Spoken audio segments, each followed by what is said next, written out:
नमस्कार, स्वागत है आप सभी का एनएमएफ न्यूज पर। और सभी 2 करोड़ सब्सक्राइबर को तहे दिल से धन्यवाद। एनएमएफ न्यूज ने 2 करोड़ सब्सक्राइबर अपने पूरे कर लिए हैं, तो इस 2 करोड़ की फैमिली का तहे दिल से शुक्रिया।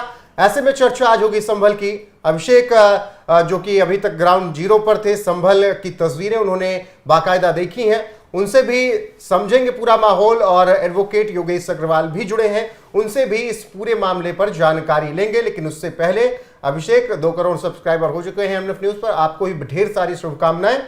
जी, सभी पूरे 2 करोड़ का हमारा परिवार है, उसका बहुत बहुत आभार। आपका जो प्यार है ये ऐसे ही बना रहे, हम इस बात की जो है आपसे उम्मीद करेंगे। और आप ज्यादा से ज्यादा इस चैनल को देखें और सब्सक्राइब करें और लोगों तक शेयर भी करें। बिल्कुल योगेश जी, चर्चा की शुरुआत करेंगे, लेकिन उससे पहले एक बयान सुना देते हैं, क्योंकि उस बयान से तस्वीरें साफ हो जाएंगी कि क्या कुछ संभल में हो रहा था। तो इतने उठा के ला रहे थे सब। मन का यान क्या हो गया। तो इतने उठा के ला रहे थे सब। मन का यान क्या हो गया कि अम्मी मैं वहाँ मन के तू तो काम पे गया था कि ना, अम्मी में सब भाग के जा रहा है तो मैं भी चला गया मस्जिद पे, और मेरे गोली लग गई है। भैया कितने मार दी, कैसे लग गई, क्या वो पुलिस ने मार दी। तो आप ही ने परिवार चलाया? आप ही ने परिवार झाड़ू बर्तन करके तुम्हारे मेरे पर चलाया। फिर इसे कुरान पढ़ाया। कुरान पढ़ा के अब जरा निबट गया, जरा बड़ा हो गया, इसे उस पर डाल दिया। पहले 50 रुपये मिलते थे, फिर 100 हो गए, अब 200 हो गए थे। तो चलो भैया मस्जिद के खातिर चला गया। मस्जिद के खातिर चला गया, ऐसे क्यों बोल रही हैं आप? और जब हम मस्जिद की वजह से तो भाग के गया होगा, तो वहाँ गोली लग गई तो मर गया। ना मर गया तो मस्जिद की तो खातिर मर गया। गई तो इतना मर गया तो मर गया, मस्जिद के खातिर मर गया। अभिषेक, जब आप बात कर रहे थे तो क्या कुछ आपको महसूस हुआ? देखिए, जब मैं इनके पास पहुंचा तो मेरे दिल में वो चीजें थी कि एक 17 साल का बेटा एक माँ ने खो दिया। उसी हिसाब से मैं पहुंचा था बात करने के लिए। इनसे बात करनी शुरू की। बातचीत ये लगभग 7-8 मिनट की मेरी इनसे बातचीत हुई। बातचीत जब शुरू हुई और बातचीत शुरू होने के बाद धीरे धीरे जब आगे बढ़ी, तो मुझे लगा कि शायद इन्हें सिर्फ इतना दुख है कि मेरा बेटा चला गया, वो अकेला था जो मेरी देख रेख करता था, अब मुझे रोटी कौन देगा, मेरी दवाई का खर्चा कौन उठाएगा। बस इससे ज्यादा उन्हें वो दुख नहीं था कि एक जो अलग सा दुख होता है रोहित, जिसका 17 साल का बेटा चला जाता है। इस घर में, इनके घर में मतलब एक कमरा था, मतलब दुख था कि रोटी कौन खिलाएगा बस। लेकिन मस्जिद के लिए शहीद हुआ, वो एक खुशी भी थी, खुशी भी थी, सुकून भी था। ये एक घर था जिसमें सिर्फ 2 चारपाई पड़ी हुई थी, ऊपर छत भी नहीं थी, टीन सेट डला हुआ था। जैसा इन्होंने बताया कि पहले 50 कमाता था, फिर 100 कमाता था, फिर 200 रुपए कमाता था। इस अयान के पास फोन तक नहीं था, इसकी तस्वीर तक ढूंढने के लिए नहीं मिली, क्योंकि स्मार्टफोन नहीं था, पैसे उतने नहीं थे कि स्मार्टफोन खरीद सके। घर परिवार का जो खर्चा था वो चलाता था।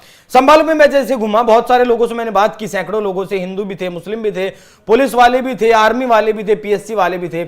सभी से बातचीत करके मेरा एक ही वहां का विचार बना है कि जो कहा जाता है संभल में 80% मुस्लिम है, 20% हिंदू है, और वो 20% हिंदू इतने डर के साए में है कि वो माइक के सामने, कैमरे के सामने बोल नहीं सकता। रोहित, बिल्कुल योगेश, इतना खौफ में है वो। बिल्कुल आते हैं और समझने का प्रयास करेंगे ग्राउंड जीरो पर आपको और क्या कुछ दिखा आपसे। लेकिन एडवोकेट योगेश अग्रवाल हैं। योगेश जी, मैं ये समझना चाहूंगा कि ये कौन सी मानसिकता है कि खाने को नहीं है लेकिन धर्म के लिए लड़ जाना। मैं दोनों तरफ से बात करना चाहूंगा, केवल एक तरफ से नहीं। खाने को नहीं है, छत नहीं है, लेकिन जब बात धर्म की आएगी तो जान देने को तैयार है। सर, ये मानसिकता बना दी गई है इनकी इस तरीके की। और ये हमारे जो देश के नेता है, कुछ नेता चाहते भी नहीं है कि इनको इम्प्रूव करा जाए, इनको पढ़ाया लिखा जाए, इनको आगे। इसी मानसिकता के कारण उनकी राजनीति चल रही है, क्योंकि ऐसी मानसिकता होगी। देखो, घर में चलाने के लिए 50-100 रुपए कमाते हैं, लेकिन अपनी जान देने के लिए तैयार बैठे हैं। इसी को ये जिहाद बोलते हैं। और इसी तरीके से हमारे देश के अंदर ही अंदरूनी तौर पे ये जिहाद तैयार हो गया है। यहाँ पर इनको अपनी जान की परवाह नहीं है, अपने परिवार की परवाह नहीं है, अपने पूरे खानदान को। देखो, ये अकेला छोड़ करके 17 साल का लड़का जो अपने घर को चला रहा था, छोटा लड़का, वो 17 साल का, जो अभी मतलब उसने तो जीवन में कुछ देखा ही नहीं है, और वो क्या करने चला गया वहां पर दंगाइयों के बीच में, खाली एक नेता के अनाउंसमेंट पे। क्योंकि ऐसा तो नहीं हुआ है कि उसको सपने आ गया कि रात को जाकर के आज कल सुबह मेरे को जाना है मस्जिद के मुद्दे के लिए। कहीं ना कहीं तो अनाउंसमेंट हुई है ना ये, कि आइए आप इकट्ठे हुई और इस मुद्दे के अंदर भीड़ मचा करके इस काम को, इस कार्यवाही को, जो कोर्ट का आदेश है, उसको रोकिए। अब इस तरीके से कुछ ऐसे लोग इसके अंदर शहीद हो गए, शहीद क्या बोलेंगे, ये तो मारे गए, शहीद बोलना तो गलत हो जाएगा, ये तो खुद ही कहते हैं कि शहीद हुए। कुछ ऐसे लोग यहाँ पर मारे गए हैं जिनका कोई लेना देना ही नहीं था, जिनका मस्जिद मामले में कोई लेना देना ही नहीं था। वो जस्ट एक बयान के ऊपर, एक ऐसे भड़काऊ के ऊपर बिल्कुल योगेश जी, वहां पर इकट्ठे हुए, वहां पर झड़प हुई, दंगाइयों की कोशिश। जी योगेश जी बिल्कुल, लेकिन अभिषेक थोड़ा ये गुनाहों समझाने की की जान कोशिश गई है, कीजिएगा। गुनाहों का जिम्मेदार क्या कौन है? क्या वाकई में ऐसा हुआ कि केवल एक अपील की वजह से इतनी भीड़ इकट्ठा हो गई, और ऐसे लोग जो बच्चे भी पढ़ने चाहिए थे, स्कूल में होने चाहिए थे, मदरसे में होने चाहिए थे, वो सड़कों पर उतर गए? ये नेताओं की भीड़ है रोहित। वहां मेरी नेताओं से भी बात हुई, समाजवादी पार्टी के जिला अध्यक्ष से भी बात हुई, जियाउर रहमान जो सांसद हैं उनके पिताजी से भी बात हुई। इन लोगों का सिर्फ एक पॉइंट सभी दे रहे हैं कि सर्वे की जो टीम थी वो सुबह सुबह क्यों पहुंची, जबकि सर्वे की टीम ने रात 9 बजे, जो सदर होते हैं मस्जिद के जफर अली थे, उन्हें रात 9 बजे इस बात का इत्तला दे दिया गया था कि आपकी मस्जिद का सर्वे किया जाएगा और कल सुबह सर्वे की टीम आएगी। अब वो टीम किस टाइम आए किस टाइम नहीं आए उस चीज से क्या फर्क पड़ता है, उस टीम को सिर्फ सर्वे करना है और उस टीम को कुछ नहीं करना। लेकिन इन लोगों ने कहा कि जैसे ही वजू खाने का पानी सीढ़ियों से बाहर आने लगा तो लोगों को लगा कि मस्जिद के भीतर खुदाई शुरू कर दी। अरे भाई, खुदाई के लिए यंत्र भी तो लेके जाने जरूरी होंगे। 4 लोग 5 लोग या 8 लोग गए हैं खाली हाथ, वो कैसे खुदाई कर लेंगे वहां जाकर? ये जितना मैं संभल में घूमा मुझे यही लगा कि वो जो रात को जानकारी दी गई मस्जिद के सदर को, उसके बाद नेताओं में वो जानकारी फैली, नेताओं के द्वारा फिर वो मैसेजेस सर्कुलेट किए गए, बताया गया कि कल मस्जिद का सर्वे होगा, और जब सर्वे की टीम 7 बजे पहुंची तो वो मैसेजेस और ज्यादा तेजी से वायरल हुए, फैलाए गए या वो फैले, जिससे कि 8:30-9 बजे तक, मतलब जब तक सर्वे टीम बाहर निकली तब तक वहां मजमा लग चुका था, भीड़ का, हजारों की भीड़ वहां थी। और जो ये जो जवान खड़े हैं यहाँ, बिल्कुल इन्हीं से मेरी बात भी हुई, और इन लोगों को भी पत्थर लगे हैं, किसी की छाती पर पत्थर लगा है, किसी के हाथ पर पत्थर लगा है, किसी के पैर पर पत्थर लगा है। ऐसे मैंने खुद, मतलब मैंने तस्वीरें भी वहां से जो है आपको डायरेक्ट भेजी भी थी, दिखाई भी थी वो तस्वीरें मैंने आपको, लेकिन किस तरीके से जवान घायल थे। बिल्कुल, लेकिन मैं ये समझना चाहूंगा अभिषेक, आप कह रहे हैं कि सुबह 8 बजे तक 9 बजे तक इतनी भीड़ इकट्ठा हो गई। योगेश जी से ही मैं बात करता हूं। योगेश जी, अभिषेक जो ग्राउंड जीरो पर देख के आए वो बता रहे हैं कि रात 9 साढ़े 9 बजे ये सर्वे टीम की तरफ से बता दिया गया था, मस्जिद की जो कमेटी थी, कि सुबह सर्वे के लिए आएंगे, खुदाई होगी। खुदाई नहीं होगी, सिर्फ सर्वे होगा, सर्वे फोटोग्राफी होगी, वीडियोग्राफी होगी, चीजें देखी जाएंगी बस। लेकिन क्या आपको लगता है कि रात ही रात इतना प्लान तैयार कर लिया गया है कि जब हम लोग, आम लोग सुबह निकलते हैं अपनी दुकानें खोलने, अपने जॉब के लिए, अपने स्कूल के लिए, अपने कॉलेज के लिए, तो उस वक्त ये लोग सब कुछ छोड़कर प्लान वे में आप पहुंचे, और फिर जो पत्थर कहां से आ गए, अचानक तो आए नहीं होंगे योगेश जी? देखिए, शायद उनका कनेक्शन नहीं है, लेकिन मैं आपको बता दूं जी, ये जो आपने कहा, ये सब जी योगेश जी, जी योगेश जी, जी देखिए, ये पूरे प्लानिंग के तौर पे हुआ है। रोहित जी, जी ठीक है, अभिषेक कंटिन्यू कीजिएगा। प्लानिंग रोहित ये पूरी थी, प्लानिंग ये पूरी इसलिए थी कि मैं आपको बताऊं, वहां एक मकान था जिसकी एक कोना पूरा उखाड़ लिया गया पत्थरबाजी करते करते, और जो स्ट्रक्चर, जो ढांचा है वो भी, ये जो दीवारें हैं, वो जो बाउंड्री वॉल है वो बहुत ज्यादा, मतलब बहुत ज्यादा पुरानी नहीं है, जिस तरीके से मेरे लोगों से बात हुई। अब एक बार दोबारा से अपना मुझे सवाल रोहित, मेरा सवाल यह है कि जब 9 बजे अपडेट कर दिया गया कि कल सर्वे होगा, तो क्या रात में ये तैयार कर लिया गया प्लान कि सबको इकट्ठा होंगे?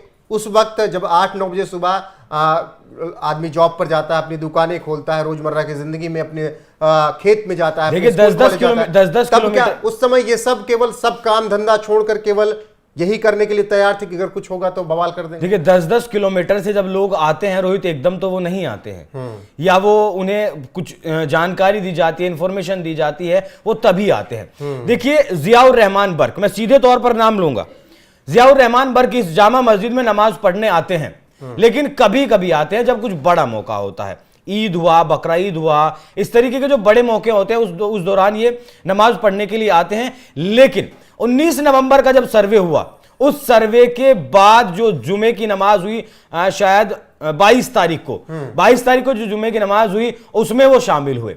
वहीं का वो वीडियो वायरल हुआ जिसमें कहा गया कि मस्जिद की हिफाजत करनी है हमें, किससे हिफाजत करनी है? कोई बुलडोजर लेकर थोड़ी चढ़ रहा है मस्जिद पर, आपको हिफाजत किससे करनी है? ये बयान है सांसद का, वहां के जियाउर रहमान बर्क के, उनका बयान है कि मस्जिद को रोकना है। और एक बात और बता दूं आपको, जो इकबाल जो विधायक है वहां के, उनका जो बेटे हैं सोहेल, वो उस भीड़ की अगुवाई कर रहे थे और साफ तौर पर वो लोगों को कह रहे थे, पुलिस के रिकॉर्ड में शामिल है कि जो सांसद है ज़हूर रहमान बर्क वो हमारे साथ है। तो आप लोग निश्चिंत होकर इस जो है मोबिलाइज उन्होंने भीड़ को किया, पत्थरबाजी करिए या फिर जो भी कुछ करना है। कब से ये बात आ रही थी कि सपा विधायक और सपा सांसद के बीच ही वर्चस्व की लड़ाई वहां पर। बिल्कुल, मैंने उनके पिताजी से भी बात की, जब ज़ियाउर रहमान के पिताजी से बात की तो मैंने उनसे सीधा सवाल पूछा, उन्होंने इस बात को हाँ किया।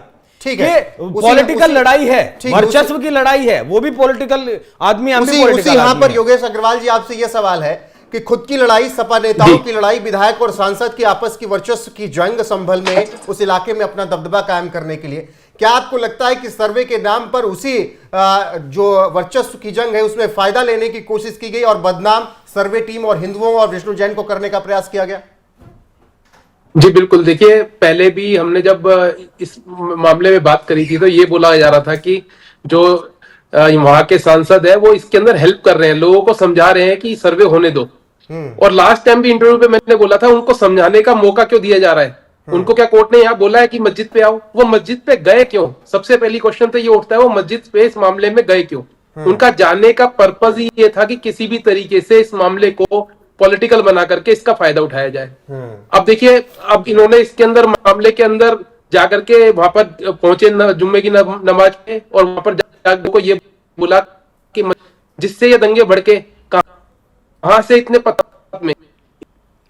पत्थर आए हैं कि देखो हटाने के लिए भी पूरी करनी पड़ रही है। और देखिए वहां एक मकान निर्माण जो एफआईआर दर्ज होगी, उसके लिए बहुत सारी जो ईंटें मंगवाई जाती है मकान को बनाने के लिए, 7-8 हजार ईंटों का वहां जो है एक ढेर लगा हुआ था। उन्हीं ईंटों को तोड़ तोड़कर इन लोगों ने इस्तेमाल किया और ठीक है, हर तरीके से उनको ही ईंटें सर्कुलेट किए। योगेश जी, आपका जुड़ने के लिए शुक्रिया बहुत बहुत। अभिषेक, आपसे आखिरी सवाल, मेरा ये कहने का, ये समझने का प्रयास है कि जो हुआ उस पर प्रशासन ने एक्शन लिया, अब इन दंगाइयों का, इन पत्थरबाजों का इलाज क्या होना चाहिए, तरीका क्या होना चाहिए इनका इलाज करना? पत्थरबाजों का इलाज का तरीका, देखिए कश्मीर में पत्थरबाजी नहीं होती है ना, अब ये स्टाइल कश्मीर का ही अपनाया गया इन्होंने, जिस तरीके से मुंह पर अंगोछा बांधा, पत्थर बांधा हुआ था और जो मिसाइल की तरह पत्थर लॉन्च कर रहे थे वो बिल्कुल कश्मीर स्टाइल में किए होते।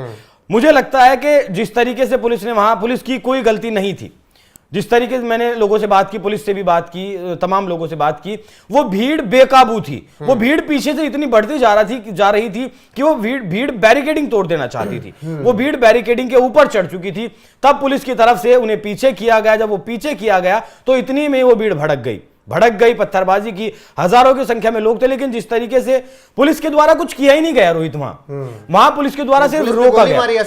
ऐसे आरोप, गोली चलाई है पुलिस ने वहां, लेकिन सीधा किसी को टारगेट नहीं किया है। कहा जा रहा है तस्वीरें जो अब आई हैं कि बिश्नोई और अनुज चौधरी ने टारगेट करके गोलियां चलाई हैं। नहीं, टारगेट किसी को नहीं किया गया, लेकिन देखिए जो तस्वीरें फिलहाल आ रही हैं कि वहां जो लोग थे, पुलिस पर भी तो फायरिंग हुई है। के बिश्नोई जो एसपी हैं वहां के, उनके पीएसओ के पैर में खुद गोली लगी है। अनुज चौधरी जो सीओ हैं, उनके पैर में फ्रैक्चर है। और सिर्फ इतना ही नहीं, 2 दर्जन से ज्यादा जवान घायल हैं, जो हॉस्पिटलाइज है, वो एडमिट हैं, उनका इलाज चल रहा है। बिल्कुल, भीड़ बहुत बुरी तरीके से, इस भीड़ को मैं बताऊं रोहित, क्या बताया गया होगा, ऐसा मुझे लगता है कि जिस तरीके से 92 में मस्जिद तोड़ी गई, वो बाबरी ढांचा तोड़ा गया, अब एक और मस्जिद को शहीद कर देना चाहते हैं ये लोग, इसीलिए ये लोग सर्वे कर रहे हैं। इससे पहले आपने ज्ञानवापी में सर्वे करवाया, वहां का भी इनके हाथ से मामला निकलता जा रहा है, तो यहां भी सर्वे नहीं होना चाहिए।